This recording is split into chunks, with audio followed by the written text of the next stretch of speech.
Éminence Robert Cardinal Sarah, pour le modèle que vous êtes et pour les enseignements reçus ce jour, ainsi que pour les prières. Dans vos leçons et vos réflexions, vous nous dites que Dieu ne se laisse approcher que dans le silence. Que dit des mouvements charismatiques catholiques dans lesquels nous chantons et dansons et faisons souvent assez de bruit? Merci, Éminence. Éminence, mon nom est Justin Zana, de la paroisse Saint-Mathieu de Nkolno-Banga, zone pastorale de Sa. J'ai eu cet honneur de lire votre ouvrage sur la force du silence et j'y ai tiré une question.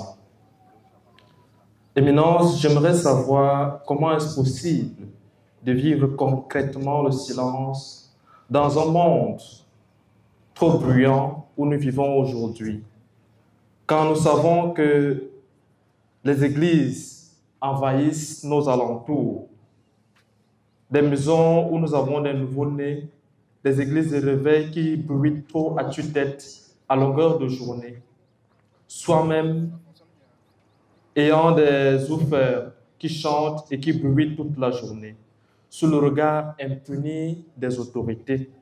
Que faire? Et aussi, serait-il possible de partager avec nous les différentes étapes qui ont marqué vos passages du bruit au silence? Merci. Merci, Son Éminence, pour cette parole que je prends en ce jour.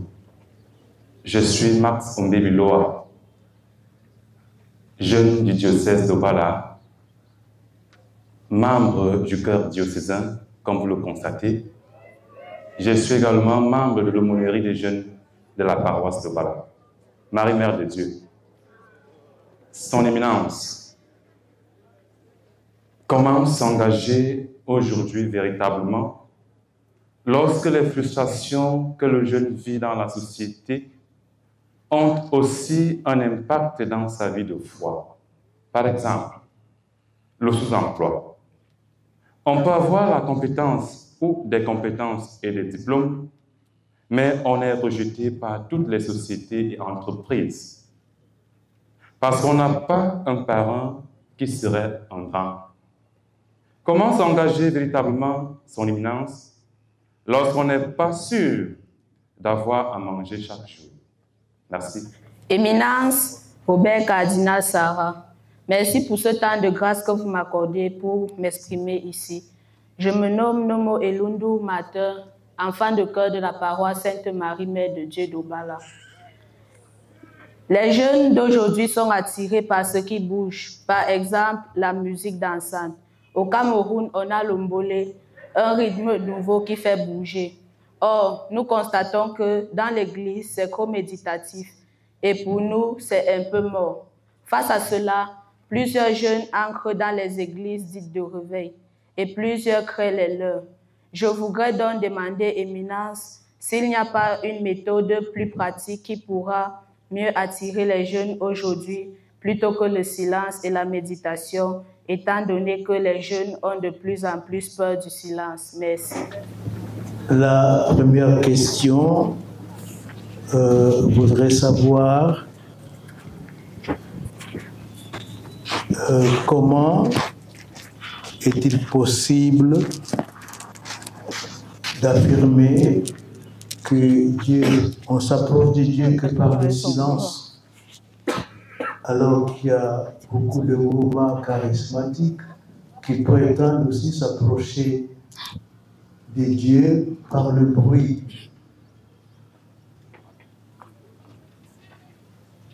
Je crois que le seul maître qui doit nous apprendre à prier,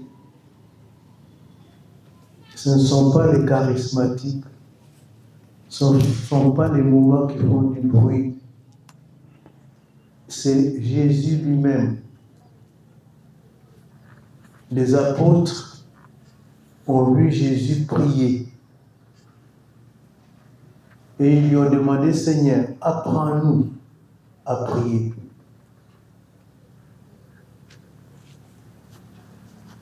Il ne leur a pas dit faites du bruit, dansez, hurlez. Il leur a dit quand vous priez, dites notre Père. Souvent, cette prière, nous la disons tellement rapidement, sans même prendre conscience, que nous avons le privilège de dire à Dieu, mon Père.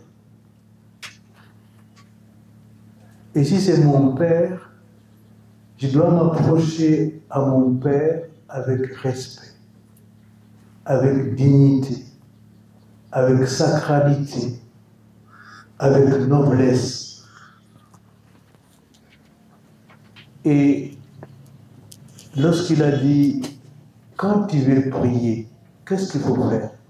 Il a dit, entre dans ta chambre, ferme la porte derrière toi et prie dans le secret. Ton Père qui entend dans le secret te le revaudra.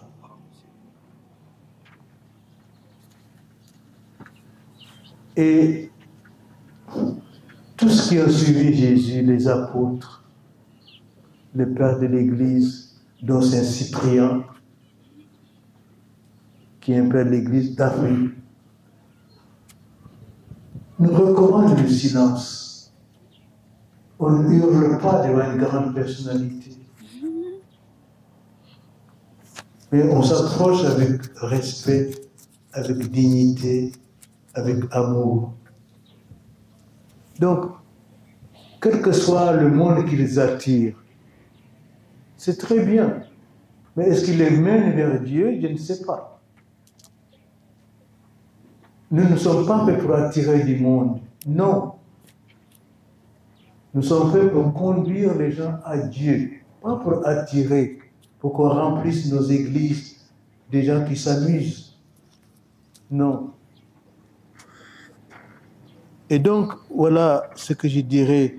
Ne vous laissez pas émouvoir, ne vous laissez pas entraîner par le succès purement extérieur.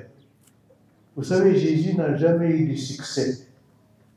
Sinon, il ne serait pas mis à croix. Il ne serait pas mort. L'unique succès qu'il a eu, c'était le jour des rameaux. Mais ce n'était pas vrai. C'était du folklore. Parce que toute la journée à Jérusalem, personne ne lui a dit, Seigneur, viens manger avec moi. Viens te reposer chez moi. Et Saint Luc dit, il a passé toute la journée à Jérusalem, et le soir tard, il est reparti à Béthanie. Là-bas aussi, les gens avaient mangé, il n'y avait plus rien à manger, et le matin, il repas, il avait faim. Et trouve un figuier, il va chercher s'il y a des figues. Mais l'évangile dit que ce n'était pas la saison des figues. Donc, les figuiers n'avaient pas apporté des figues. Mais Jésus a montré ces figuiers. Parce qu'il dit, attends, à chaque moment que nous donnions des fruits, les fruits vrais, d'une piété vraie. Pas de la comédie, pas des chants comme ça qu'on chante pour nous réjouir le cœur. Donc, voilà ce que je dirais. Le bruit. Et puis, vous savez, quand Élie est allé, il était chassé par Jézabel, elle fuyait, il est allé au mont Horeb. Il y a eu, d'après le livre, il y a eu des tremblements de terre, il y a eu du bruit, il y a eu du vent, il y a eu de l'ouragan, mais Dieu n'était pas là. Il était dans le souffle léger. Dieu vient lorsqu'il n'y a pas de bruit. C'est ça la vérité. Comment est-il possible de vivre dans le silence alors que les églises de réveil font beaucoup de bruit? Comment est-ce que vous avez pu passer du bruit au silence? Eh bien, ça s'apprend. Lorsque j'étais au petit séminaire, voyez-vous, on n'était pas nés, mais on avait le matin le réveil très tôt, à 5 heures. On allait prendre la douche en silence. On allait s'habiller, on allait directement à la messe, à la chapelle. On priait, il y avait la messe en silence. On allait prendre le petit déjeuner en silence. Et après le petit déjeuner, on pouvait parler encore un peu, faire sa chambre, etc. Après ça, le dortoir. Et puis après, on rentrait en classe. Pas de bavardage. Après le repas de midi, on pouvait parler. Mais pendant tout le temps, on a appris à garder le silence. Et donc, j'ai appris tout petit l'importance du silence. Mais j'ai découvert le silence parce que lorsque j'ai me préparé à écrire La faute du silence, il y avait un frère malade, un moine malade, qui avait promis d'offrir sa maladie, sa souffrance pour moi.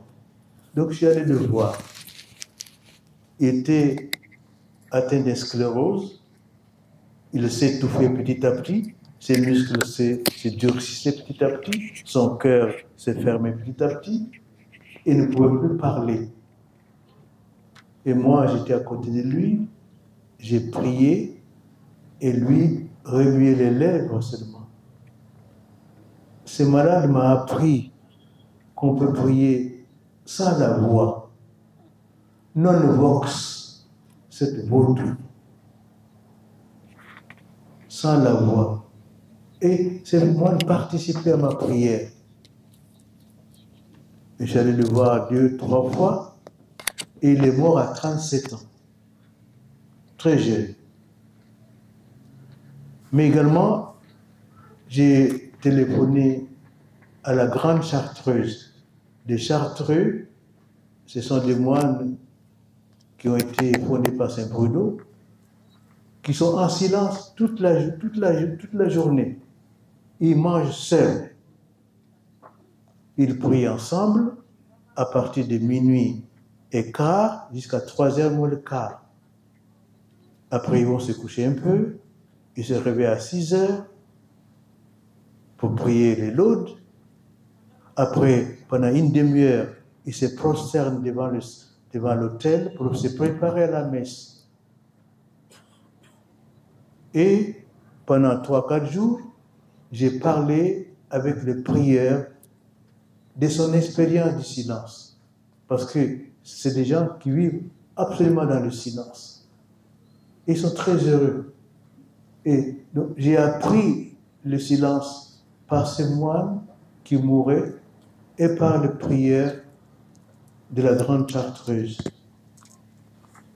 Mais également, pour vraiment prier, on n'a pas besoin de parler. On n'a pas besoin de faire du bruit. Parce que nous éloignons Dieu. Nous gênons Dieu. Dieu n'aime pas le bruit. Est-ce que quelqu'un l'a entendu? Toutes les bêtises que nous faisons, est-ce que quelqu'un a entendu la voix de Dieu? Mais qu'est-ce que vous faites? Taisez-vous? Non. Il est silencieux. Nous devons imiter Dieu. Nous devons réfléchir davantage sur nos liturgies. Je ne dis pas que nos liturgies ne sont pas bonnes, mais nous devons réfléchir. Est-ce que Dieu est là? Est-ce que nous le célébrons? Ou bien nous célébrons nous-mêmes? Nous nous chantons notre gloire, ce que nous avons fait, ce que nous sommes. Nous nous louons nous-mêmes. C'est une question que les prêtres, les évêques doivent approfondir.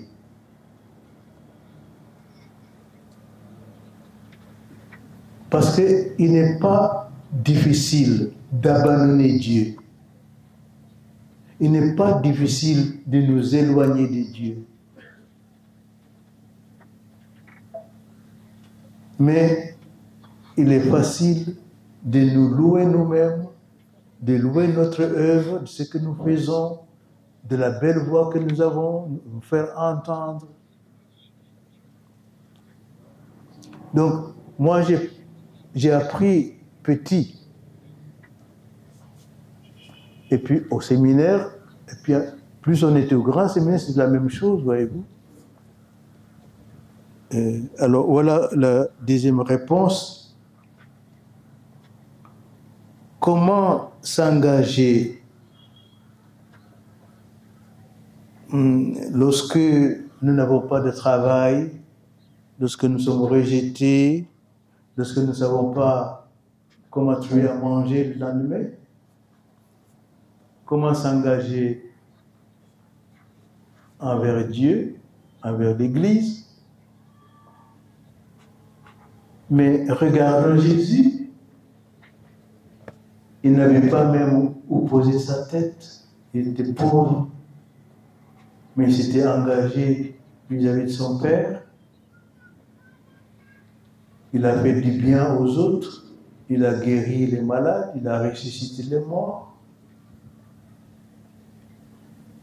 On l'a insulté, il n'a pas rendu l'insulte. On lui a donné, on l'a giflé, il n'a pas rendu. Bien sûr, il nous a dit, mais si on vous gifle sur la joue droite, donnez aussi l'autre joue. Mais qu'est-ce qu'il fait? Comment comprendre cela? Parce que à la Semaine Sainte, quelqu'un l'a giflé, mais il n'a pas tendu l'autre. Il lui a dit seulement, montre-moi que j'ai mal parlé. Tendre l'autre joue, ça veut dire allons-y à la vérité. Cherchons la vérité de ton acte. Si tu ne trouves pas, tu n'as pas le droit de me gifler. C'est ça, ça veut dire tendre l'autre. Cherchons la vérité sur l'acte de la personne qui pose sur nous. Donc, je pense que je comprends la difficulté. Comment s'engager lorsqu'on n'a rien, on n'a pas de travail, on ne sait même pas qu'est-ce qu'on va manger demain. Mais présentons cela à Dieu. Voilà, je n'ai pas de travail, Seigneur. Je vais m'engager pour ta louange, mais comment faire? Aide-moi. Aide-moi. Moi-même, je ne suis pas capable. Ça ne veut pas dire que je ne dois pas chercher, moi, à trouver du travail, mais qu'il vienne aussi à mon secours. Donc, c'est une question, bien sûr, difficile, mais ça ne doit pas nous décourager de nous engager pour l'Église, de nous engager mais dans une famille. Le mari peut avoir pas d'argent, pas de travail, mais ça ne veut pas dire qu'il ne va pas s'engager pour que sa famille soit heureuse. Il va s'investir pour qu'il y ait la paix dans la famille, il n'y a pas de dispute dans la famille, on n'a pas d'argent, mais on est heureux d'être ensemble. C'est ça l'engagement du mari qui n'a pas de travail, qui n'a pas d'argent. Il n'y a pas que l'argent qui rend heureux l'homme. Il n'y a pas que les biens matériels qui rendent heureux l'homme. Alors la dernière question,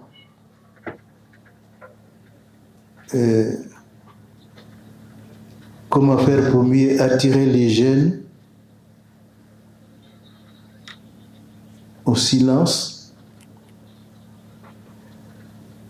Il y a beaucoup de musique et c'est ce qui attire les jeunes. Et vous-même, quand vous êtes réunis, vous faites beaucoup de bruit, beaucoup de musique, parce que ça vous rend gai. Mais gardez aussi le silence pour dire mais pourquoi nous sommes là ensemble? Pourquoi nous sommes venus ensemble? Pour quel motif? Pour faire quoi? Pour aller où? Il faut motiver cette réunion. Pourquoi nous sommes là? Nous voulons apprendre quelque chose de mieux. Nous voulons apprendre que le bruit ne solutionne pas, ne donne pas la joie de mon cœur. Si je ne suis pas là pour que je cherche quelque chose de mieux, eh bien, je vais repartir à la maison sans que rien ne change dans mon cœur, sans que je cherche les dieux. Donc, vous les enfants de cœur, je redis encore, l'Église n'est pas là pour attirer. Jésus n'a jamais attiré personne. Si tu veux, viens et suis-moi. Il ne force personne. Il ne ensorcelle personne pour l'attirer. Non. Il veut que nous nous avancions vers lui librement. Par amour. Si nous découvrons en lui une valeur, alors nous pouvons nous avancer à lui librement. Mais il ne fait pas pour attirer. Au contraire, il ne fait rien pour attirer. Il veut seulement promouvoir la liberté de la réponse que je lui donne.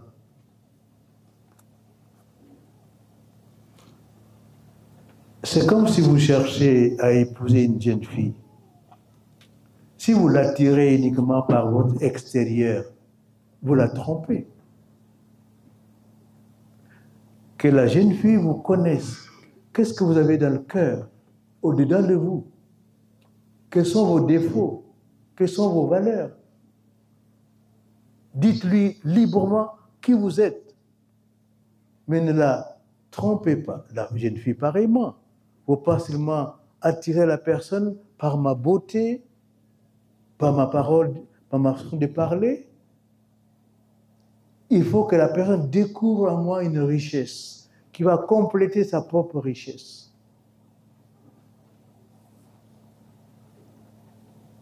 Jésus nous aime et il veut que nous répondions par pur amour, non pas par attirer pour son intérêt à lui. Non, il n'a aucun intérêt, sinon de nous sauver.